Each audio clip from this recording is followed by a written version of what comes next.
கொடுத்த வாக்குத்தத்தத்தை மறுதலிக்க மாட்டார், ஆனா மறைச்சு வைப்பார். கர்த்தர் சொல்லுகிறார், உன் அரணை காத்துக்கொள், உன் வழியை ஸ்திரப்படுத்து.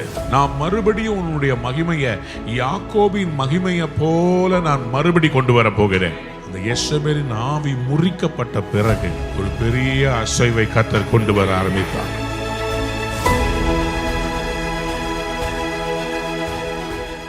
சகரியா தீர்க்க தரிசன புஸ்தகம் 9ஆம் அதிகாரம் 12ஆம் வசனத்திற்கு நம்முடைய வேதத்தை திருப்புவோம். சகரியா chapter 9 verse 12. நம்பிக்கையுடைய சிறைகளே, அரணுக்கு திரும்புங்கள். Prisoners of hope, return to your fortress. இரட்டிப்பான நன்மையை தருவேன், இன்றைக்கே தருவேன். Even now I announce that I will restore twice as much to you. யாராவது ஒரு ஆமென் சொல்லுங்க. நம்பிக்கையுடைய சிறைகளே, அரணுக்கு திரும்புங்கள். நம்பிக்கையுடைய சிறையிருப்பில் இருக்கிறவர்களே, சிறைகளே என்று சொல்லும்போது சிறையிருப்பில் இருக்கிறவர்களை இங்கே வேதம் சொல்லுகிறது. சிறையிருப்பில் இருந்தாலும் நம்பிக்கையோடு இருக்கிற சிலர் இருக்கிறார்கள். யாராவது ஒரு ஆமென் சொல்றீங்களா? எத்தனை பேர் இன்னைக்கு ஆண்டவரை நம்புகிறீர்கள்? சிறையிருப்பில் இருந்தாலும் நம்பிக்கையோடு இருக்கிறவர்கள் இருக்கிறார்கள்.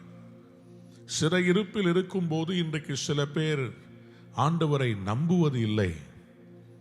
ஆனால் நம்பிக்கையோட கூட சிறையிருப்பிலே இருக்கிறவர்களே, நம்பிக்கையோடு சிறையிருப்பில் இருக்கிறவர்களே, ஆண்டவருக்கு யாரை விடுவிக்க துடிப்பார் என்றால், யாருக்கு ஆண்டவர் அவருடைய வாழ்விலே இழந்தவைகளை திரும்பி தர விரும்புகிறார் என்றால், நம்பிக்கையோடு இருக்கிறவர்களுக்கு. எத்தனை பேர் ஆமென் சொல்ல விரும்புகிறேன்? விசுவாசம் என்பது ஒரு மேலான நிலை. நம்பிக்கை என்பது ஒரு நங்கூரம். அது ஆத்துமாவின் நங்கூரம். நமக்கு விசுவாசம் தள்ளாடினாலும் நம்பிக்கை இழந்து போய்விடக்கூடாது. நிச்சயமாகவே முடிவுண்டு உன் நம்பிக்கை. அப்ப நம்பிக்கை என்பது ஒரு பேசிக் ஃப்ராக்மெண்ட் ஆஃப் அவர் ஹோப். நம்முடைய எதிர்பார்ப்பினுடைய ஒரு அஸ்திபாரம் அந்த நம்பிக்கை. இன்னைக்கு ஆண்டவர் யாருக்கு அவர் இரட்டிப்பான நன்மையை கொடுக்க விரும்புகிறார்? நம்பிக்கையோட சிறையிலே இருக்கிறவர்கள், prisoners of hope, prisoners of hope. இவர்களுக்கு நம்பிக்கை இருக்கிறது, ஆனால் சிறையிருப்பிலே இருக்கிறார்கள். இவர்களுக்கு வாக்குத்தத்தம் இருக்கிறது, ஆனால் சிறையிருப்பிலே இருக்கிறார்கள். Don't let your situation define who you are.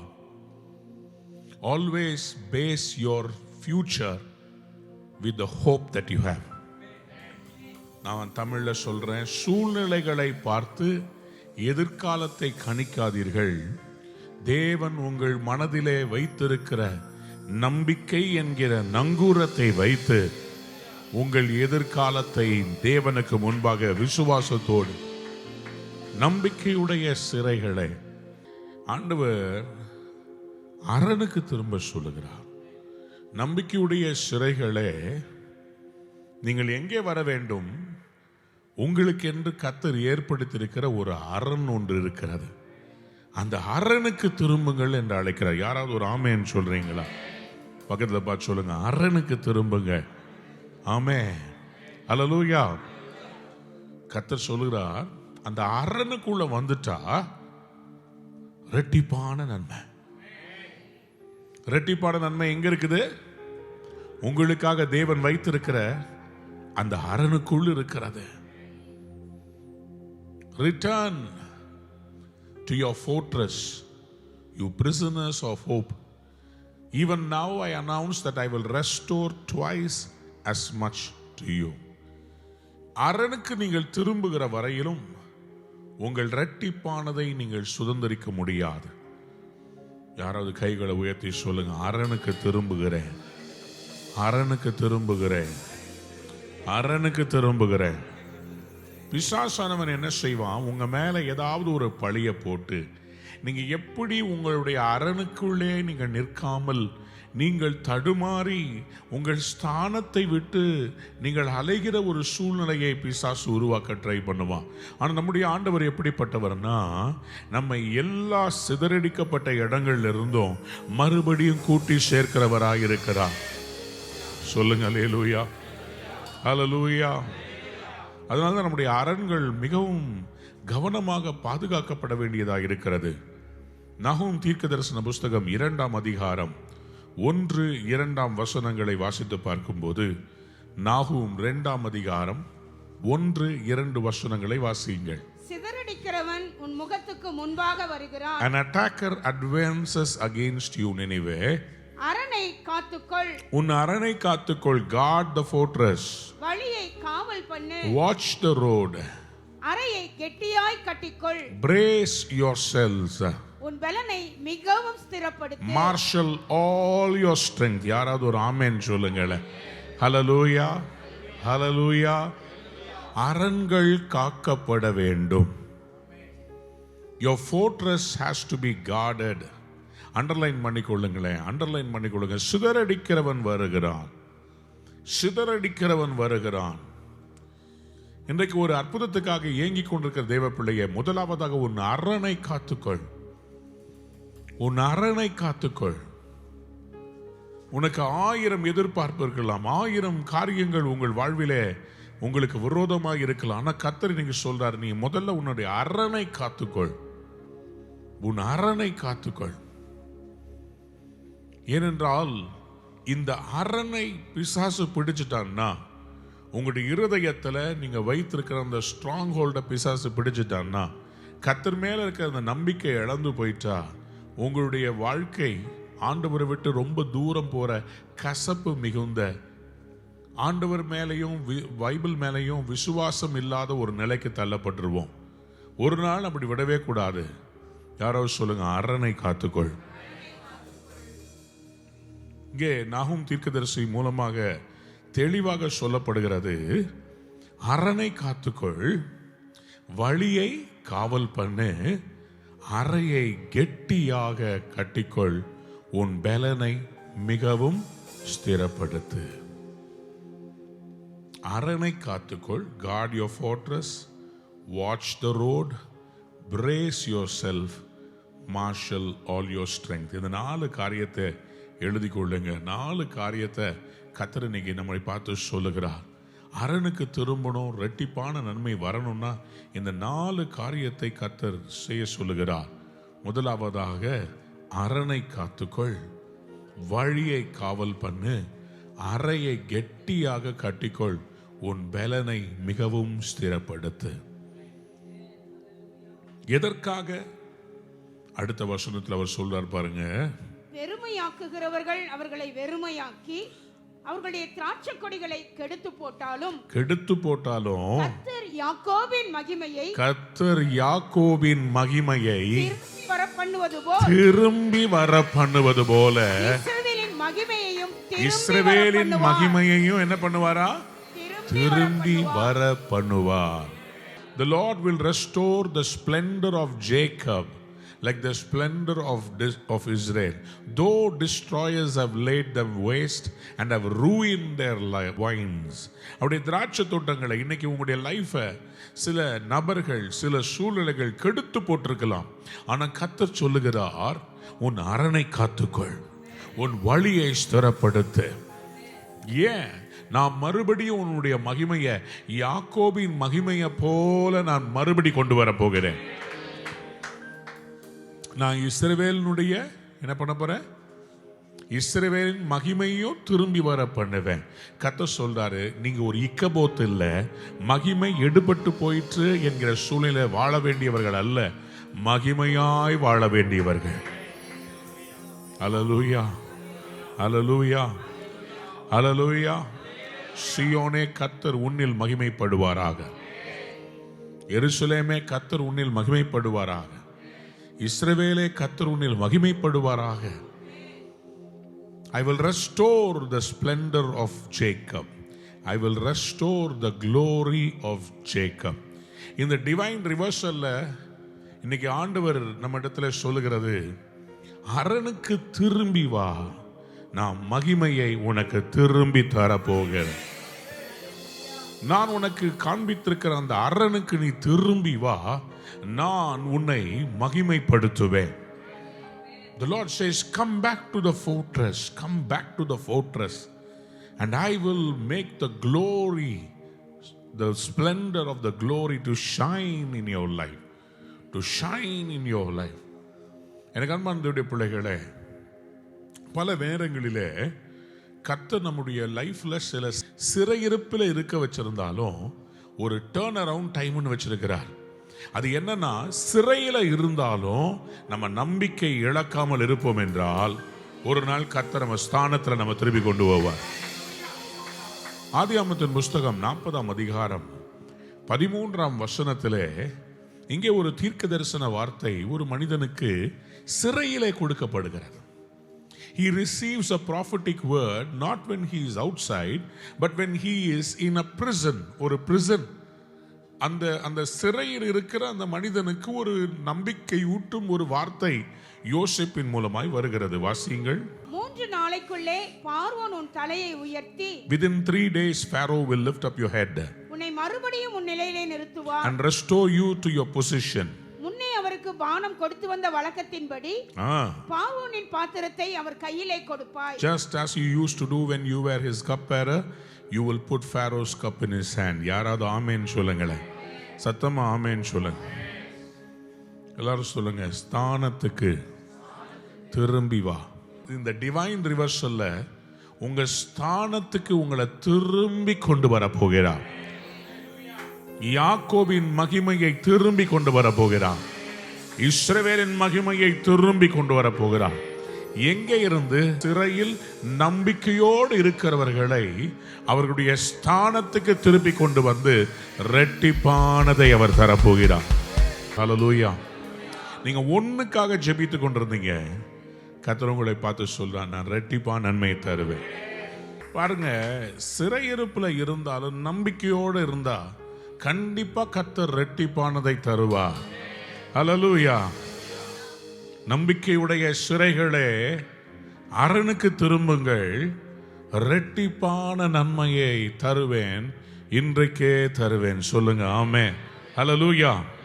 இப்போ ஆண்டவர் என்ன செய்ய போறாருன்னா, ரெஸ்டோரேஷனை எப்படி கொண்டு வர போகிறார்ன்றதை நல்லா புரிந்து கொள்ளுங்க. நாகூம் 2ஆம் அதிகாரத்தில் அவர் திரும்ப சொல்லுகிறார், அந்த வெறுமையாக்குகிறவர்கள் உன்னை வெறுமையாக்கி போட்டிருந்தாலும் ஆண்டவர் உன் மகிமையை திரும்பி வர பண்ணுவேன்றார். நான் தீர்க்க தரிசனமா நம்புகிற உங்கள் வெறுமையின் காலம் முடிந்து விட்டது. நீங்க வெறுமையா இருந்த ஒரு சீசன் இருந்துச்சு. நீங்க 5க்கும் 10க்கும் அலைஞ்ச ஒரு சீசன் இருந்தது. தேவ பிள்ளைய, நீங்க தற்செயலா இன்றைக்கு இந்த செய்தியை கேட்கவில்லை. தற்செயலா இந்த தொலைக்காட்சியை, இந்த யூடியூபை நீங்க பார்க்கல. கர்த்தர் தான் உங்களை இழுத்து கொண்டு வந்திருக்கிறார். யாரெல்லாம் ஆமென் சொல்ல விரும்புறீங்க சொல்லுங்க. கர்த்தரே என்னை கொண்டு வந்தார். The Lord himself has led you here. ஏன் இந்த செய்தியை கேட்க வேண்டும்? ஏனென்றால் உங்களுடைய சீசன் ஆரம்பித்து விட்டது. இரட்டிப்பான நன்மையின் சீசன். அப்ப ஆண்டவர் வனாந்தரத்தை, வெறுமையை கர்த்தர் மாற்ற விரும்புகிறார். அன்பு தேவ பிள்ளைகளே, ஆதியாகமம் 40ஆம் அதிகாரம் 13ஆம் வசனத்திலே இந்த தீர்க்க தரிசன வார்த்தை 3 நாளைக்குள்ளே என்று இந்த பானபாத்திரக்காரனுக்கு கிடைத்தது. சிறைச்சேதம் பண்ணப்பட வேண்டும் என்கிற ஒரு நியாய தீர்ப்போடு இருந்த பானபாத்திரக்காரனுக்கு யோசேப்பின் மூலமாக அவன் தரிசனத்தினுடைய விளக்கத்தை யோசேப் அவருக்கு கொடுக்கும் போது, அந்த கனவினுடைய விளக்கத்தை கொடுக்கும் போது அவன் நம்பிக்கையோடு காத்திருக்கிறான். என்ன ஆச்சரியம்! அதே ஆதியாகமம் 40ஆம் அதிகாரம் 21ஆம் வசனத்தை வாசித்து பாருங்கள். ஆண்டவர் என்ன செய்தார் என்று விளங்கும். பான பாத்திரக்காரரின் தலைவனை பானம் கொடுக்கிற தன் உத்தியோகத்திலே மறுபடியும் வைத்தான். அந்தபடியே அவன் பார்வோனுடைய கையிலே பாத்திரத்தை கொடுத்தான். கைகளை உயர்த்தி ஒரு அல்லேலூயா சொல்றீங்களா? ஒரு மனிதன் ராஜாவுக்கு பானபாத்திரக்காரன் என்றால் அவன் ராஜாவுக்கு மிக அருகாமையிலே இருக்கிறவன், ராஜாவுக்கு ஆலோசனை சொல்லுகிறவன், ராஜாவுடைய எல்லா காரியத்திலையும் கான்பிடென்ஷியலா இருக்கிற ஒரு நபர். இந்த கான்பிடென்ஷியலா இருக்கிற நபர்கள் ரொம்ப ரொம்ப முக்கியம். எத்தனை பேர் ஆமென் சொல்ல விரும்புறீங்க? உங்களை சுற்றி பக்கத்தில் இருக்கிறாங்கல்ல, அவங்க யாரா இருக்கிறாங்கன்றது ரொம்ப ரொம்ப முக்கியம். சில பேருக்கு ரகசியங்களை காப்பாற்ற தெரியாது, சில பேருக்கு உண்மையாய் ரிலேஷன்ஷிப்ல இருக்க தெரியாது, எல்லாத்தையும் கொண்டு போய் வெளியே தம்பட்டம் அடிச்சிருவாங்க. ஆனா இந்த பானபாத்திரக்காரன் உண்மையா இருந்ததுனால சில காலம் சிறைச்சாலையில் இருந்தாலும் ஒரு நாள் வந்தது, கர்த்தர் அவனுடைய நம்பிக்கையை வீண் போகாமல் மறுபடியும் ஸ்தானத்துக்கு கொண்டு வந்தார்.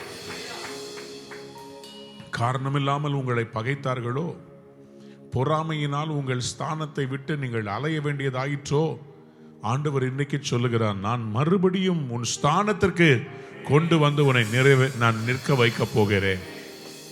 பானபாத்திரக்காரனின் தலைவன் பானம் கொடுக்கிற தன் உத்தியோகத்தில் மறுபடியும் வைத்தான். அன்பானதுடைய பிள்ளைகளே, நீங்கள் எங்கே துரத்தப்பட்டிருந்தாலும் கர்த்தர் உங்களை சேர்க்கிற நேரம் வந்திருக்கிறது. நீங்கள் துரத்தப்பட்ட அந்த இடத்திலிருந்து எங்கெல்லாம் சிதறடிக்கப்பட்டீங்களோ கர்த்தர் உங்களை கேதர் பண்ண போகிறார், உங்களை கூட்டி சேர்க்க போகிறார். எரேமியா தீர்க்கதரிசன புஸ்தகம் 31ஆம் அதிகாரம் 10-11 வசனத்தை வாசியுங்கள். Jeremiah chapter 31 verse 10 and 11. சாதிகளே, நீங்கள் கர்த்தருடைய வார்த்தையை கேட்டு தூரத்தில் உள்ள தீவுகளில் அறிவித்து, இஸ்ரவேலை சிதறடித்தவர் அதை சேர்த்து கொண்டு ஒரு மெய்ப்பன் தன் மந்தையை காக்கும் வண்ணமாக அதை காப்பார் என்று சொல்லுங்கள். கர்த்தர் யாக்கோபை மீட்டு அவனிலும் பலத்தவனுடைய கைக்கு அவனை நீங்களாக்கி விடுவிக்கிறார். அவர்கள் வந்து சீயோனின் உச்சியிலே கெம்பீரித்து, கர்த்தர் அருளும் கோதுமை, திராட்சரசம், எண்ணெய், ஆட்டுக்குட்டிகள், கன்றுக்குட்டிகள் என்பவைகளாகிய இந்த நன்மைகளுக்காக ஓடி வருவார்கள். அவர்களுடைய ஆத்துமா நீர்ப்பாய்ச்சலான தோட்டம் போலிருக்கும். அவர்கள் இனி தொய்ந்து போவதில்லை. யாராவது அல்லேலூயா சொல்லுங்களா? எரேமியா 31 அதிகாரம் 10 வசனம் சொல்கிறது, Hear the word of the Lord, you nations, proclaim it in distant coastlands. He who scattered Israel will gather them and will watch over his flock like a shepherd. அதுக்கு என்ன செய்ய சொல்றார் ஆண்டவர்? அவங்க சிறையிருப்புல யாரோ ஒருத்தவங்க அவங்கள சிறை பிடித்து வைத்திருந்தாங்கல்ல, அவங்க கையிலிருந்து நான் விடுதலையாக்கி அவங்கள வெளியே கொண்டு வர போகிறேன். யாராவது ஒரு ஆமென் சொல்லுங்க. இந்த ரெஸ்டோரேஷன் டிவைன் ரிவர்சல்ல ஆண்டவர் ஹீரோவா இருக்கிறாரு, ஆனா ஒரு வில்லன் ஒருத்தர் இருக்கிறாங்க. அந்த வில்லனை கட்டினா தானே நமக்கு வெற்றி கிடைக்கும். அவர் நம்மளை காப்பாற்றணும்னு சொன்னா கமாண்டோ மாதிரி அவர் வரத்துக்கு ரெடியா இருக்கிறாரு. ஆனா யார் உங்க வில்ல? யார் உங்களை சிறை பிடிச்சு வச்சது? பக்கத்துல பார்த்து கேளுங்க, ஹூஸ் தட் வில்லன்? உடனே சொல்றாதீங்க என் வீட்டுக்காரன் தான் சொல்லிடாதீங்க. அவர் தான் எப்போ பார்த்தாலும் விரோதமாக பேசுகிறார். என் மேனேஜர் தான். சில பேர்கிட்ட கேளுங்க, உங்கள் வில்லன் யாருன்னா எங்கள் மேனேஜர்ன்னுவாங்க. அவங்களுக்கு யார் பிடிக்கலையோ உடனே அவங்களுக்கு வில்லனா மாற்றிடுறது. சில பேரை வில்லனா எப்படி தெரியும் முடிவு பண்ணுவாங்க? நம்ம கலரை பார்த்தே முடிவு பண்ணிடுவாங்க. இவன் கருப்பாக இருக்கிறான், இவன் வில்லன் தான். வெள்ளையாக இருந்தால் அப்போ அவன் ஹீரோவான். நல்ல கவனிங்க, இந்த உலகம் நம்மளை ஜட்ஜ் பண்றதுக்கு பல காரியங்களை வைத்திருக்கும். ஊரை கொள்ளையடிச்சு நிறைய காசு வச்சிருந்தான்னா அவனை எல்லாரும் ஹீரோவா பார்ப்பாங்க. உண்மையா இருந்து கர்த்தர் எனக்கு ஒரு நாள் அற்புதம் செய்வாருன்னு காத்திருக்கிறவங்கள பிச்சைக்காரனா பார்ப்பாங்க. இருக்கிறவன்ட்ட எல்லாரும் கொண்டு போய் கொடுப்பாங்க, இல்லாதவங்க கேட்டா அவங்கள அவமதிப்பாங்க. இப்படி பல காரியங்கள்ல பிசாசானவன் ஒரு சிறையிருப்புல வச்சு கர்த்தருடைய செயின்ஸ், அதாவது பரிசுத்தவான்களை சிறையிருப்புல வைக்கிறது அவனுக்கு ரொம்ப பிடிக்கும். ஏன்னா கர்த்தர் அவர்களை குறித்து பெரிய திட்டம் வச்சிருக்கிறார்ல. உங்களை பத்தி கர்த்தர் வச்சிருக்க அந்த பெரிய திட்டத்தில் அந்த ஸ்தானத்தில் நீங்க வந்தீங்கன்னா உங்களுக்கு நிறைய நன்மை வந்துடும். ஸ்தானத்துக்கு நீங்க வரவே கூடாது. ஆகவே என்ன பண்ணுவான்? உங்க ஸ்தானத்தில் நீங்க இல்லாதபடி வேற எங்கேயோ உங்களை சிறைப்பிடித்து வைத்திருப்பான். அப்போ ஆண்டவர் சொல்றாரு, என்ன பண்ண போறாருன்னா, இந்த இடத்துல the Lord will deliver Jacob and redeem them from the hand of those stronger than they. கர்த்தர் யாக்கோபை மீட்டு அவனிலும் பலத்தவனுடைய கைக்கு அவனை நீங்களாக்கி விடுவிக்கிறார். உங்களை சிறைப்பிடித்து படுத்தினவர்களை கர்த்தர் சிறைப்பிடிக்க போகிறார். Somebody shout hallelujah. Hallelujah. Hallelujah. Hallelujah. சிறைப்படுத்தி கொண்டு போகிறவன், சிறைப்பிடிக்கிறவன். வெளிப்படுத்தின விசேஷம் 13ஆம் அதிகாரம் 10ஆம் வசனத்தை வாசித்து பாருங்கள். Revelation chapter 13 verse 10. சிறைப்படுத்தி கொண்டு போகிறவன் சிறைப்பட்டு போவான், பட்டயத்தினாலே கொல்லுகிறவன் பட்டயத்தினாலே கொல்லப்பட வேண்டும். பரிசுத்தவான்களுடைய பொறுமையும் விசுவாசமும் இதிலே விளங்கும். யாராவது ஒரு ஆமேன் சொல்லுங்க. பக்கத்துல பார்த்து சொல்லுங்க, நீங்க சும்மா இருங்க. நீங்க என்ன பண்ணுங்க? நீங்க ஒன்றும் பண்ணாதீங்க. நீங்க பட்டயமும் எடுக்க வேண்டாம், நீங்க சங்கிலியும் எடுக்க வேண்டாம், நீங்க கத்தியும் எடுக்க வேண்டாம், நீங்க கபடாவும் எடுக்க வேண்டாம். ஆண்டவர் சொல்றாரு, சிறைப்படுத்தி கொண்டு போகிறவன் சிறைப்பட்டு போவான். யாராவது ஒரு அல்லேலூயா சொல்றீங்களா? அப்படியானா உங்களை இந்த சிறையிருப்புக்கு காரணமாக இருந்த அந்த சத்துரு, அந்த ஆவி, நான் மனிதர்களை சொல்ல மாட்டேன், உங்களை சிறைப்படுத்தினது ஒரு ஆவி. உங்களை சிறைப்படுத்தினது ஒரு ஆவி. உங்க பேரை கெடுக்கிறது ஒரு ஆவி. உங்களுடைய ஆசீர்வாதத்திலே நீங்கள் பங்கடைய முடியாதபடி உங்களை கட்டி வைப்பது ஒரு ஆவி. அந்த ஸ்தானத்திலே இருந்து நீங்கள் செயல்பட முடியாதபடி உங்களை தடை செய்கிறது ஒரு ஆவி. அதுதான் இன்னைக்கு ஆண்டவர் என்ன பண்ண போறாரு? அந்த சிதறடிக்கிறவனை, அந்த சிறை பிடிக்கிறவனை, அவனை சிறைப்பட்டு போக பண்ண போகிறார். யாராவது ஒரு அல்லேலூயா சொல்லுங்க, சத்தமா சொல்லுங்க அல்லேலூயா. ஆண்டவராகிய இயேசு கிறிஸ்து பிறந்தபோது சாஸ்திரிகள் அவர்கள் எருசலேமில் இருக்கிற அரண்மனைக்குள்ளே போய் ஏரோது என்கிற ராஜாவை பார்க்கிறார்கள். அந்த ஏரோது ராஜா கிட்ட இந்த மாதிரி ஒரு ராஜா பிறக்க போறாராமே, அவருடைய நட்சத்திரத்தை கண்டு நாங்கள் வந்தோன்னு சொன்ன உடனே ஏரோது சொல்றாரு, ரொம்ப கண்ணிங்கா, நீங்க போய் அவரை வணங்கி விட்டு எனக்கும் வந்து சொல்லுங்கள். நான் போய் வணங்குவதற்கா? இல்லை, நான் போய் அழிக்கலாம் அப்படின்னு திட்டம் போட்டு இவர் என்ன பண்றாரு? அனுப்பி வைக்கிறார். ஆனா அவங்க அங்க போய் வணங்கி விட்டு அவங்க திரும்பி வரலான்னும் போது தேவ தூதர்கள் அவருடைய கனவிலே தோன்றி, நீங்கள் வந்த வண்ணமாய் போக வேண்டாம், வேறு வண்ணமாய் போங்கள் என்று சொல்லி தேவ தூதர்களால் எச்சரிக்கப்பட்டு இந்த சாஸ்திரிகள் வேறு வழியாய் சென்று விட்டார்கள். இப்போ ஏரோது ராஜாக்கு செம்ம கோபம். யாருன்னு தெரியல, ஆனா இப்பதான் பிளந்திருக்குதுன்னு தெரியுது. ஆகவே ஏரோது ராஜா என்ன செய்கிறார்? 2 வயதுக்கு கீழே இருக்கிற எல்லா குழந்தைகளையும் கொலை செய்ய வேண்டும் என்று அவர் ஒரு கட்டளையை இடுகிறார். அன்பார்ந்த பிள்ளைகளே, மத்தேயு எழுதின சுவிசேஷம் 2ஆம் அதிகாரம் 16ஆம் வசனத்தில் நீங்கள் வாசித்து பார்த்தீங்கன்னா, அவன் பெத்லகேமிலும் அதன் சகல எல்லைகளிலும் இருந்த 2 வயதுக்குட்பட்ட எல்லா ஆண் பிள்ளைகளையும் கொலை செய்தானாம். அப்பொழுது இயேசு கிறிஸ்துவுடைய பெற்றோராகிய அவருடைய தகப்பன் யோசேப்பும் அவருடைய தாயாரும் தேவதூதனால் அவர்களுக்கும் ஒரு வெளிப்பாடு கொடுக்கப்பட்டு சில காலம் அவர்களை ஆண்டவர் என்ன சொல்கிறார்? 14 வாசிங்க. அவன் எழுந்து இரவிலே பிள்ளையையும் அதன் தாயையும் கூட்டிக் கொண்டு எகிப்துக்கு புறப்பட்டு போய் ஏரோதின் மரண பரியந்தம் அங்கே இருந்தான். சில நேரங்களில் கர்த்தர் நம்மை சிறைப்பட்டு போகாதபடி சில நேரம் கர்த்தர் நம்மை அவருடைய பலத்த கரத்துக்குள்ளே நம்மை மூடி மறைப்பார். தீங்கு கடந்து போக மட்டும் தம்முடைய கூடார மறைவிலே நம்மை வைத்து பாதுகாக்கிறவர் அவர். ஸோ சில சீசன் நம்மளை கர்த்தர் மறைச்சு வைப்பார். பக்கத்தில் பார்த்து சொல்லுங்க, மறைச்சு வைப்பார், மறுதலிக்க மாட்டார். கொடுத்த வாக்குத்தத்தத்தை மறுதலிக்க மாட்டார், ஆனா மறைச்சு வைப்பார். அமைதலா இருக்கிற மாதிரி தான் இருக்கும். திடீர்னு பார்த்தீங்கன்னா ஆண்டவராகிய இயேசு கிறிஸ்து அழிக்க நினைத்த ஏரோது அழிந்து போனான், ஆனால் இயேசு உயிரோடு இருந்தார். சொல்லுங்க அல்லேலூயா, ஹல்லேலூயா. இது எதனால் நடந்துச்சுன்னா கர்த்தரால் உரைக்கப்பட்டது நிறைவேறும்படி இப்படி நடந்துதான். உங்க லைஃப்லயும் சில காரியம் தேவன் உங்கள் மேல் அவர் வைத்த தீர்க்க தரிசன அந்த வார்த்தைகள் நிறைவேறும்படி சில சீசன் கர்த்தர் உங்களை கொண்டு போய் ஹைடிங்ல வச்சிருப்பார், உங்களை கொண்டு போய் சில இடத்துல பத்திரப்படுத்தி வைப்பார். அதுக்கு பிறகு உங்களை கர்த்தர் ரிலீஸ் பண்ணுவார், ஸ்தானத்தில் உயர்த்தி வைப்பார். ஹல்லேலூயா. அதுக்கு பிறகு நீங்க பாத்தீங்கன்னா அந்த 19:20 ஏரோது இறந்த பின்பு கர்த்தருடைய தூதன் எகிப்திலே யோசேப்புக்கு சொப்பனத்தில் காணப்பட்டு, நீ எழுந்து பிள்ளையையும் அதன் தாயையும் கூட்டிக் கொண்டு இஸ்ரவேல் தேசத்துக்குப் போ, பிள்ளையின் பிராணனை வாங்க தேடினவர்கள் இறந்து போவார்கள் என்றான். கைகளை உயர்த்தி ஒரு அல்லேலூயா சொல்லுங்க. சத்தமா அல்லேலூயா சொல்லுங்க. அல்லேலூயா. Those who were trying to take the child's life are dead. கவனிங்க, இந்த ஏரோது அப்படின்றது பார்வோன் என்று சொல்லப்படுகிற ஒரு ஒரு ஒரு காமன் நேம்.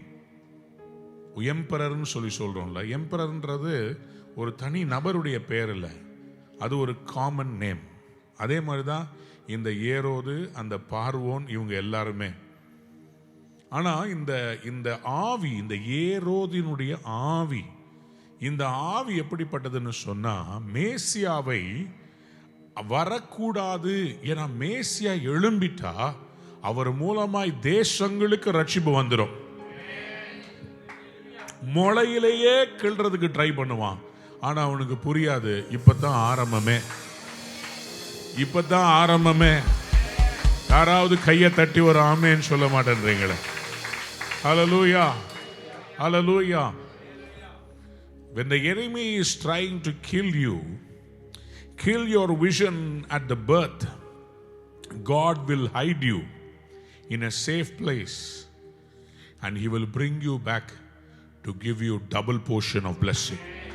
இரட்டிப்பானதை தரும்படி கர்த்தர் உங்களை அழைத்து கொண்டு வருகிறவராய் இருக்கிறார். சத்தமா ஒரு அல்லேலூயா சொல்றீங்களா? ஹல்லேலூயா. நான் விசுவாசிக்கிறேன், அந்த ஏரோதுக்குள்ள அவன் ஆவியில ஒரு கலக்கம் வந்திருக்குது. என்ன கலக்கம்னா, ஒரு மாற்றத்தை கொண்டு வர போகிற ஒருவர் வரப்போகிறார், ஒரு மாற்றத்தை கொண்டு வருகிற ஒருவர் வரப்போகிறார். ஆகவே அது எனக்கு ஒரு பிரச்சனைன்னு சொன்னதுனாலதான் ஆண்டவராகிய இயேசுவை அழிக்க பார்த்தான். இப்பொழுதும் சபையை அழிக்க பார்க்கறதுக்கு காரணம்னா, அந்த ஆவி அவங்களுக்கு சொல்லுகிறது, இவங்களை விட்டா இவங்க தேசத்தையே பிடிப்பார்கள், இவர்கள் தேசத்தில் எழுப்புதலை கொண்டு வருவார்கள், ஆகவே இவர்களை அழிக்க வேண்டும் என்று சொல்லி அவன் எவ்வளவு முயற்சி செய்தாலும், சரித்திரத்தை எடுத்து பாருங்கள், யூத ஜனங்களை ஸ்டாலின், ஹிட்லர், இப்படிப்பட்டவர்கள் நாங்கள் வேரோடு அழித்து விடுவோம், கடைசி யூதன் இருக்கிற வரையிலும் நான் அமர்ந்திருக்க மாட்டேன். சூளுரைத்தவர்கள் எல்லாரும் இன்றைக்கு கல்லறைகளிலே விழுந்து கிடக்கிறார்கள். ஆனால் யூத குலம், இஸ்ரவேல் ஜனங்கள் இன்றைக்கும் ராஜரீக அபிஷேக கூட்டமாக தேசங்களுக்கு சிம்ம சொப்பனமாக வைத்திருக்கிறார். இஸ்ரவேலை எதிர்க்கிற 22 தேசங்கள் சுற்றி இருந்தாலும், எவ்வளவு அணு ஆயுதங்களை வைத்து பயப்படுத்தினாலும் இந்த தேசத்தை சிறை பிடிக்க முடியவில்லை. ஏனென்றால் அதற்கென்று ஒரு காலம் இருந்தது, அதற்கென்று சிறைப்பட்டு போக வேண்டிய ஒரு காலம் இருந்தது. ஆனால் இது இரட்டிப்பான நன்மையை பெற வேண்டிய நேரமாயிருக்கிறது. யாராவது ஒரு அல்லேலூயா சொல்றீங்களா? இப்ப நான் ஒரு காரியத்தை நன்றாக சொல்லுகிறேன், தீர்க்க தரிசனமாய் சொல்லுகிறேன், இதை புரிந்து கொள்ளுங்கள். மறுபடியும் சொல்லுகிறேன், ஏரோது என்று சொல்லும்போது ஒரு நபரை அல்ல, அது ஒரு ஆவி. சொல்லுங்க ஆமே. அப்ப அந்த ஆவி இயேசு கிறிஸ்துவுக்கு விரோதமாக இருந்தது. தேவதூதன் தோன்றி சொல்லுகிறான், அந்த ஆவிக்கு கொடுக்கப்பட்ட டைம் முடிஞ்சிருச்சு, அந்த ஏரோது மரித்து விட்டான், பிள்ளைய திரும்பி சபைக்கு விரோதமாக எழும்புகிற அந்த ஆவியை கர்த்தர் முடிவுக்கு கொண்டு வர போகிறார். The plans of God will prosper only after Herod's death. ஏரோது மரித்த பிறகுதான் கர்த்தருடைய திட்டம் பெரிய லெவல்ல செயல்பட போகிறது. அதற்கு முதல்ல இந்த ஏரோது என்கிற தடையை கர்த்தர் எடுப்பார். அது உங்களுக்கு அடையாளமாக இருப்பதாக. Herod's death will signify a shift in history. ஏரோதுடைய மரணம் சரித்திரத்திலே ஒரு மாற்றத்தினுடைய பிரகடனமாக நீங்கள் காணப்போகிறீர்கள். It will bring a shift. ஏன்னா 2 வருடங்கள் 11 மாதங்கள் ஆண்டவராகிய இயேசு கிறிஸ்து எகிப்திலே போய் அவர் மறைந்திருக்க வேண்டியதாக இருந்தது. அதுக்கு பிறகு மறுபடியும் அவரை கொண்டு வந்தார். காரணம் என்ன? என் தாசனை நான் எகிப்திலிருந்து வரவழைத்தேன் என்று எரேமியா தீர்க்கதரிசியின் மூலமாய் கர்த்தர் சொன்ன வார்த்தைகள் நிறைவேறும்படி கர்த்தர் அப்படி வைத்திருந்தார். உங்களுக்கும் கர்த்தர் நேரா கொண்டு போகாம உங்களை சுத்தி கொண்டு வந்ததுக்கு காரணம், உங்களை சத்துருக்களை அடிக்கிறதுக்காக தேடினாங்க. உங்களை பார்க்க முடியல அவங்களால, அவங்க கண்ணுக்கு கர்த்தர் உங்களை மறைச்சிட்டாரு. இப்போ உங்களுடைய ஜீவனை எடுக்க, உங்க பிராணனை வாங்க தேடினவர்கள் மறைந்து போவார்கள். நீங்களோ உயிர் வாழ்ந்து சாட்சிகளாய் இருப்பீர்கள். ஹல்லேலூயா. The purpose of God must be fulfilled, for which these spirits will try to attack you not to fulfill the purposes.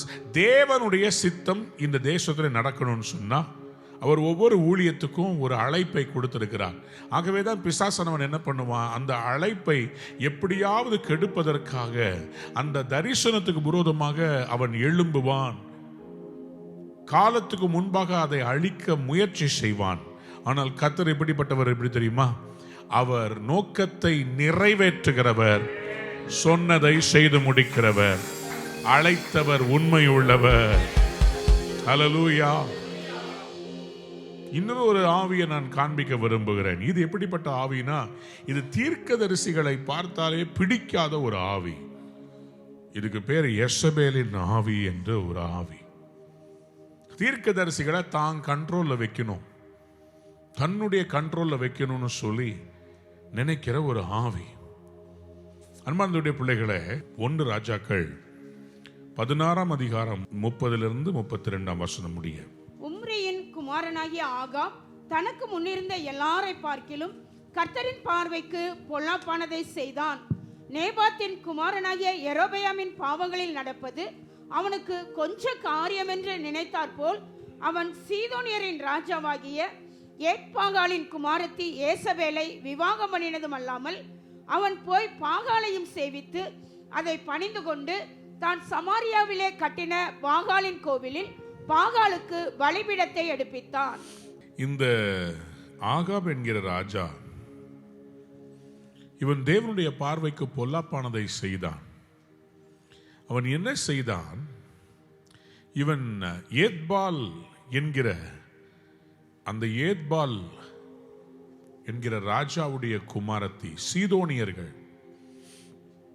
இஸ்ரவேலர் அல்ல, சீதோனியன்ஸ், அவர்களை புறஜாதியிலிருந்து ஒரு பெண்ணை அழகாக இருக்கிறாள் என்று சொல்லி இந்த யெசபேலை விவாகம் பண்ணி அழைத்து கொண்டு வருகிறான். அவள் என்ன செய்கிறாள்?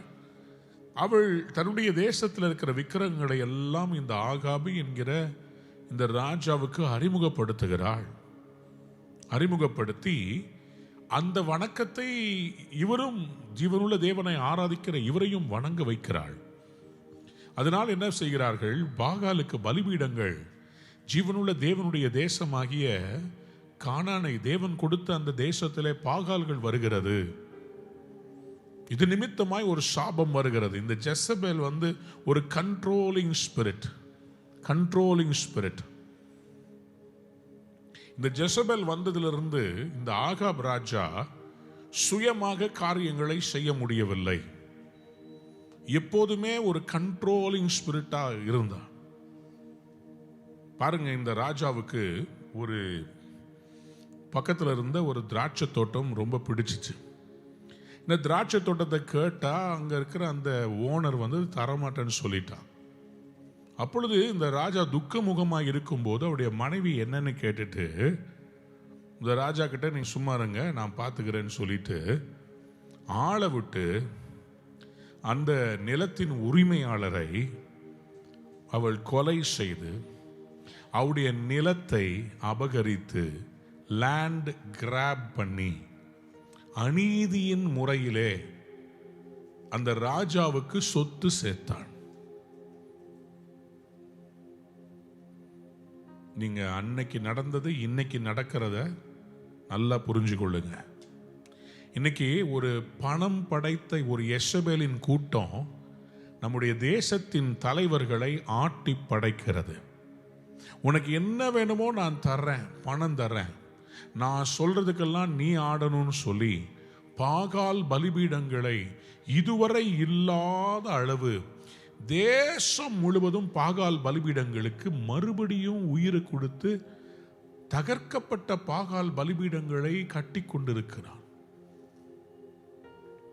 இந்த யெசபேலின் ஆவியுடைய இன்டென்ஷன் என்னன்னா, தீர்க்கதரிசிகளை மட்டுப்படுத்த வேண்டும், பாகாலை பெரிய ஆளா காண்பிக்க வேண்டும், பாகாலை பெரிய ஆளா காண்பிக்க வேண்டும்.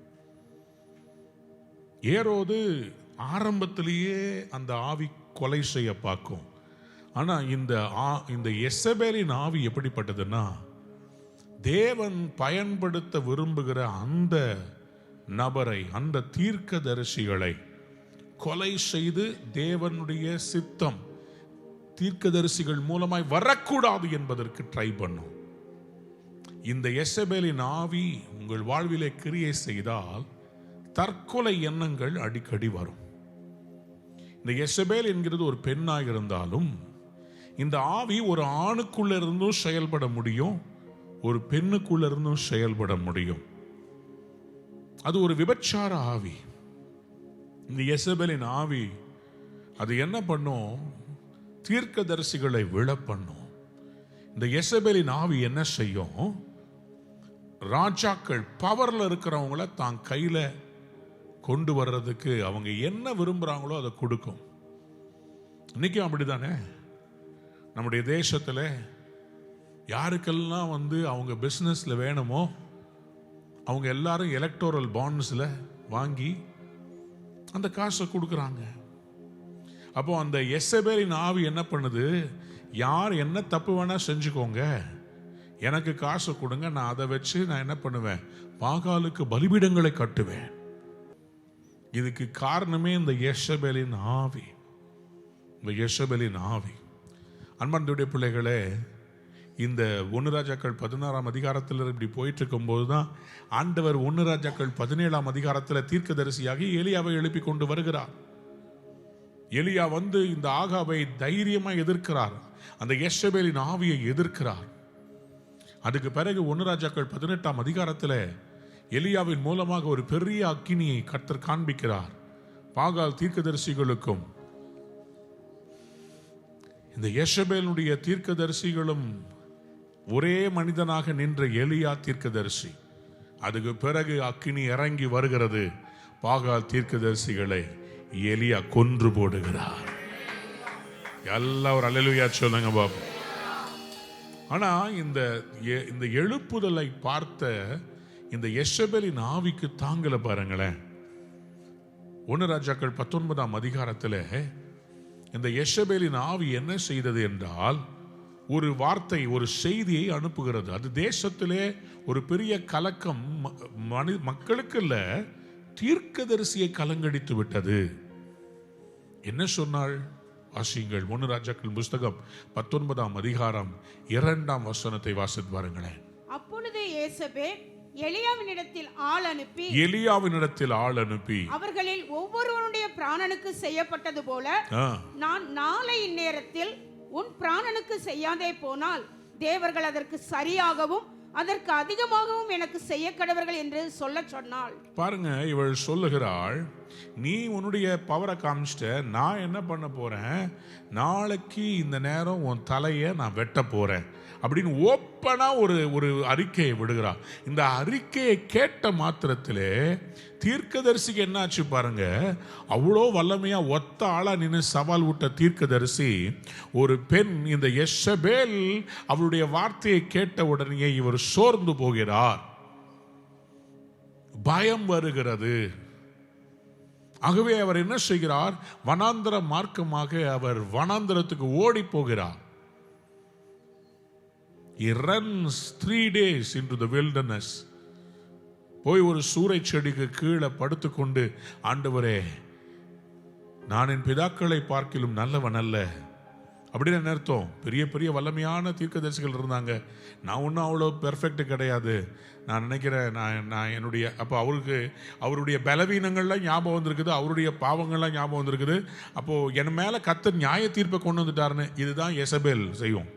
எசபேல் என்ன பண்ணுன்னா, ஒரு தீர்க்கதரிசிக்கு இருக்கிற அபிஷேகத்தையும் வல்லமையும் மட்டுப்படுத்தி அவர்கள் ஏன் உயிர் வாழக்கூடாதுன்னு நிறையா சொல்லும்.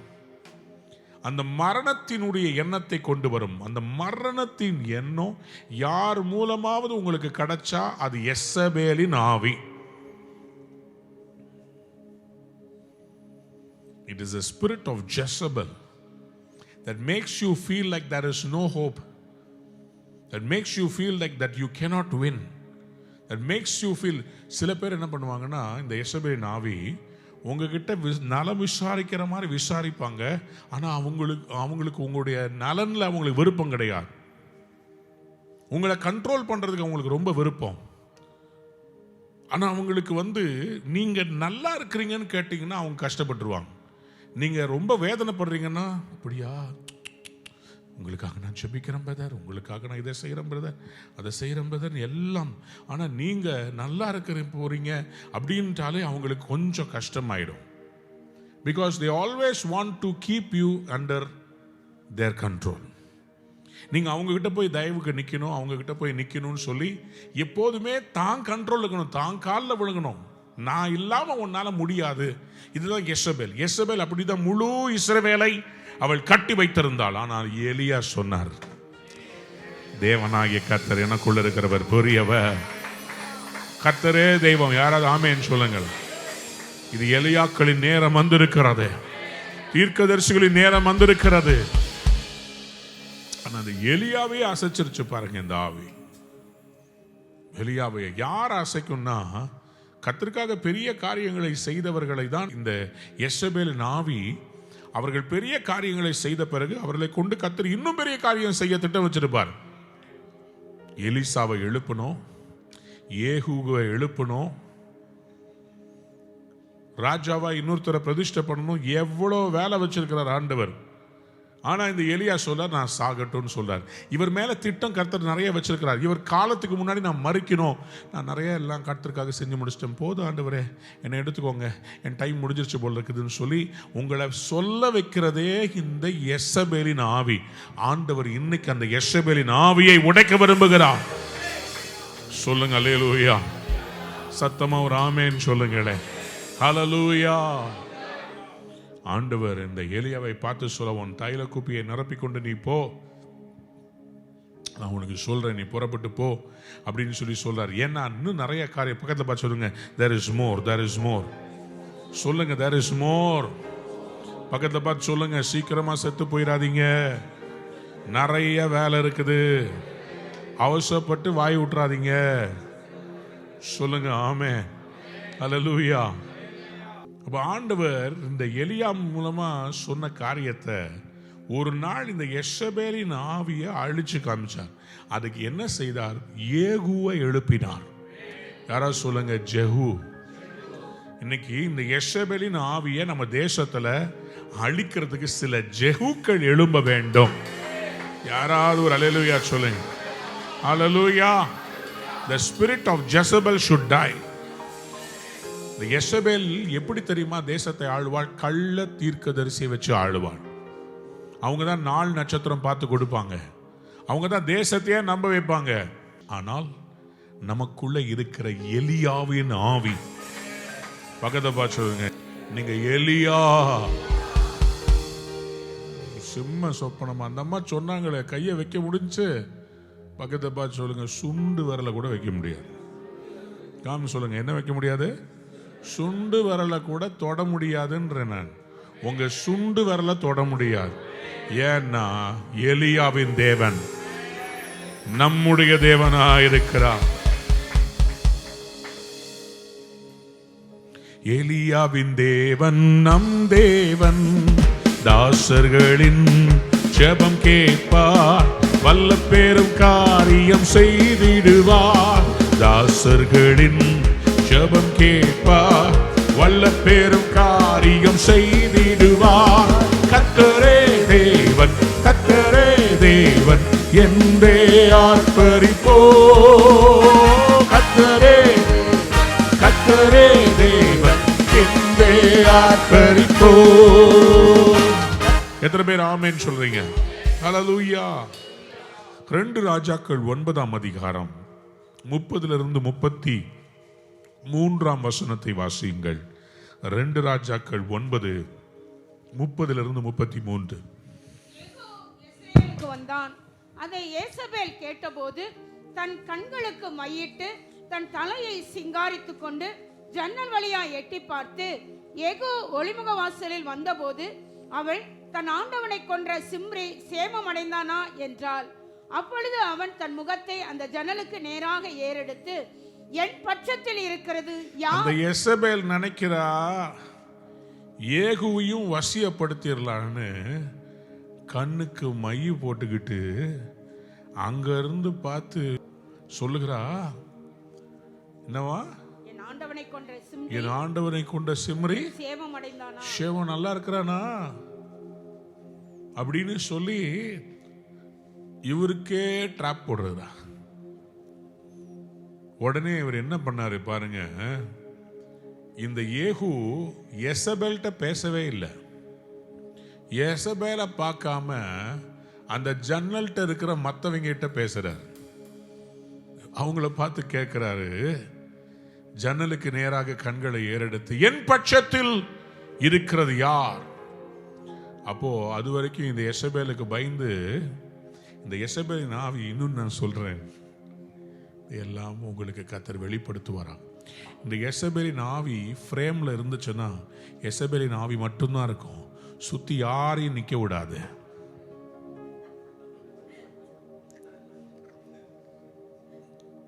புரியுதா உங்களுக்கு?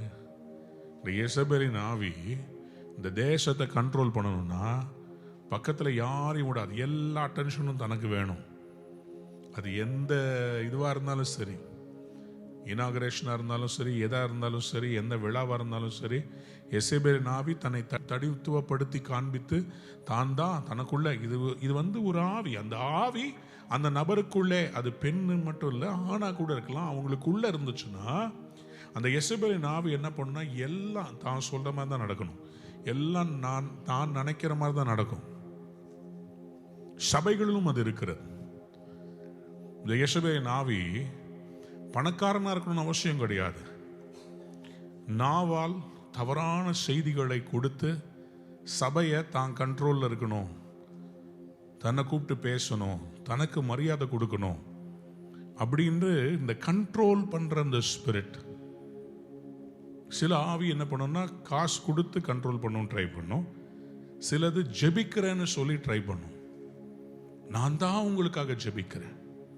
யேசபேலின் ஆவிக்கு வேற யாரும் வந்தா பிடிக்காது. பாஸ்டர் பக்கத்தில் வேற யார் வந்தாலும் பிடிக்காது. கண்ட்ரோல் பண்ணும், தான் கண்ட்ரோல் பண்ணும் அப்படின்னு ட்ரை பண்ணும். நாங்கள் தான் பாஸ்டருக்கு ரொம்ப க்ளோஸ். இந்த மாதிரி யேசபேலின் ஆவிகள் பல சபைகள் ஊழியங்களுக்கு விரோதமாக எழும்பி போராடினதை நான் பார்த்திருக்கிறேன். யேசபேலின் ஆவிக்கு எதிர்த்து நிற்க வேண்டும். கர்த்தர் ஏகூக்களை எழுப்புவாராக. இந்த யேசபேலின் ஆவிகளை அடையாளம் காண்கிற ஏகூக்களை எழுப்புவாராக. அது ஒரு பொல்லாத ஆவி, அது ஒரு பிரிவினையின் ஆவி. இப்போ இந்த ஏகு சொல்ல என் பட்சத்தில் இருக்கிறது யாருன்னு கேட்டு 2-3 பேர் எட்டி பார்க்கிறாங்க. உடனே இவர் சொல்லுகிறார், ஏகு சொல்லுகிறார் அவர்களை பார்த்து, அவளை கீழே தள்ளுங்கள் என்றார். அப்படியே அவளை கீழே தள்ளினதினால் அவருடைய ரத்தம் சுவரிலும் குதிரைகளிலும் தெரித்தது. அன்பானதுடைய பிள்ளைகளே, அந்த யேசபேலின் ஆவி முறிக்கப்பட்ட பிறகு ஒரு பெரிய அசைவை கர்த்தர் கொண்டு வர ஆரம்பித்தார். எத்தனை பேர் ஆமென் சொல்ல விரும்புறீங்க? ஹல்லேலூயா. கடைசியா ஒன்று சொல்ல முடிக்கிறேன். இந்த பார்வோனின் ஆவி, இதுவும் சிறைப்படுத்தி வைத்திருக்கிற ஒரு ஆவி. யாத்ராமத்தின் புஸ்தகம் 2ஆம் அதிகாரத்தில் நீங்கள் வாசித்து பார்க்கும்போது 2ஆம் அதிகாரம் 15ஆம் வசனத்திலே இங்கே மோசையை கொலை செய்ய இந்த பார்வோனின் ஆவி முயர்ந்து பாருங்க. யாத்ராம் 2ஆம் அதிகாரம் 15ஆம் வசனம். பார்வோன் அந்த காரியத்தை கேள்விப்பட்ட போது மோசேயை கொலை செய்ய வகை தேடினான். சரி. மோசே பார்வோனிடத்திலிருந்து தப்பி ஓடி மீதியான் தேசத்தில் போய் தங்கி ஒரு துறவண்டையிலே உட்கார்ந்திருந்தான். பாருங்க, மீதியான் தேசத்துக்கு மோசே தப்பி செல்ல வேண்டியதா இருந்துச்சு. காரணம், இந்த பார்வோனின் ஆவி மோசேயை கொலை செய்ய தேடினது. நம்பிக்கையுடைய சிறைகள் திருப்பி வரணும்னு பார்க்கிறார் ஆண்டவர். ஆனா அபிஷேகம் பண்ணப்பட்டு அழைக்கப்பட்டவர்கள் 2 வயதுக்குள்ளேயே இந்த மோசையை கொலை செய்ய ட்ரை பண்ணாங்க. பார்வோன் கிட்ட இருந்து எஸ்கேப் ஆன இந்த நபர் இப்பொழுது 40 வயதிலே மறுபடியுமாய் கொலை செய்ய பார்க்கிறான். உங்க மிட் லைஃப்ல சத்ரு உங்களை மறுபடியும் அட்டாக் பண்ண வருவான். நல்லா புரிஞ்சுக்கோங்க. முளையில கிள்றதுக்கு பார்ப்பான், இல்லாவிட்டா மிட் லைஃப்ல வருவான். ஏன்னா அவனுக்கு தெரியும், இப்போ அவங்க ரெடி ஆயிட்டாங்க, இப்போ அவங்க சுதந்திரிக்க போறாங்க, இப்போ கர்த்தர் அவங்களை பயன்படுத்த போறாருன்னு தெரிஞ்சா உங்க லைஃப்ல சில செட்பேக்கு, அப்புறம் டைம் நீங்க பிடிக்க வேண்டியதை அந்த டைம்ல பிடிக்காம இருக்கும்படி பிசாசு ஏதோ ஒரு காரியத்தை பண்ணுவான். ஆனா நான் என்ன யோசிக்கிறேன்னா, மோசேயுடைய வாழ்க்கையில் அந்த 40 ஆண்டுகள் பின் அடைவு அது மோசேக்கு ஒரு தண்டனையாக நான் பார்க்கவில்லை. தேவனுடைய சித்தம் நிறைவேற காலத்தின் நிறைவேறுதலாய் பார்க்கிறேன். யாராவது ஒரு ஆமேன் சொல்லுங்க, சத்தத்தை உயர்த்தி ஆமேன் சொல்லுங்க. இந்த பார்வோன் மோசேயை கொல்ல பார்த்தான். ஆனா மோசே இப்படி பார்வோனுக்கு பயந்து மீதியான்ல ஒளிஞ்சுகிட்டு இருக்கும் போது ஒரு நாள் கர்த்தர் இந்த மோசையை சந்திக்கிறார். அக்கினி மயமாய் ஒரு முட்புதல், பச்சையாய் இருக்கிற ஒரு முள் புதருக்குள்ளிருந்து மோசே மோசேன்னு அழைக்கிறார். மோசையை எகிப்துக்கு திரும்பி வர சொல்லுகிறார். எதற்காக? சிறை பிடிக்கப்படுவதற்காக அல்ல, தம்முடைய ஜனத்தை சிறை மீட்டு கானானுக்கு நடத்தி செல்வதற்காக இன்னைக்கு கர்த்தர் உங்களை அழைக்கிறார். அதுக்கு ஆண்டவர் இந்த மோசேயுடைய பயத்தை போக்குவதற்கு ஒரு வார்த்தையை சொல்கிறார். வாசியுங்கள், யாத்ராம் 4ஆம் அதிகாரம் 19, 20வது வசனம். பின்னும் கர்த்தர் மீதியானிலே மோசேயை நோக்கி, நீ எகிப்துக்கு திரும்பி போ. Go back to Egypt. உன் பிராணனை வாங்க தேடின மனிதர் எல்லாரும் இறந்து போனார்கள். For all those who wanted to kill you are dead. சொல்லுங்க அல்லேலூயா. So Moses took his wife and sons, put them on a donkey and started back to Egypt. And he took the staff of God in his hand. யாராவது ஒரு அல்லேலூயா சொல்றீங்களா? உங்களை அழைத்து விட்டார், எங்கே போக வேண்டும் என்று சொல்கிறார். நீ மறுபடியும் எகிப்துக்கு போகணும். ஆண்டவர் சொல்றார், உன்னை அழிக்க தேடின அந்த பார்வோன், அவனை நான் அழித்து விட்டேன், நீ எழும்ப வேண்டிய நேரம் வந்துவிட்டது. சீக்கிரத்தில் கர்த்தர் உங்களை எழுப்ப போகிறார். உங்களை அழிக்க தேடின எல்லா கிரியைகளையும் கர்த்தர் உடைத்து போட்டார். எத்தனை பேர் இன்னைக்கு உங்களுடைய ஸ்தானத்துக்கு திருப்பி வர ரெடியா இருக்கிறீங்க? மறுபடியும் சகரியா 9ஆம் அதிகாரம் 12ஆம் வசனத்தை வாசியுங்கள். சகரியா 9ஆம் அதிகாரம் 12வது வசனம். நம்பிக்கையுடைய சிறைகளே, அரணுக்கு திரும்புங்கள், இரட்டிப்பான நன்மையை தருவேன், அதை இன்றைக்கே தருவேன். எத்தனை பேர் ஆமென் சொல்ல விரும்புறீங்க? அன்பான நேயர்களே, இந்நிகழ்ச்சியில் கொடுக்கப்பட்ட வாக்குத்தத்தங்களும் தீர்க்க தரிசன வார்த்தைகளும் உங்களுக்கு ஆசீர்வாதமாய் இருந்திருக்கும் என்று நாங்கள் நம்புகிறோம்.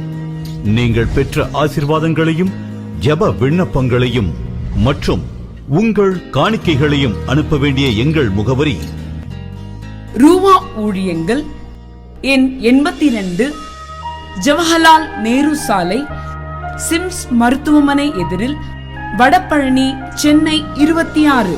உங்கள் காணிக்கைகளை ஆன்லைன் மூலமாக எளிதாக செலுத்தலாம்.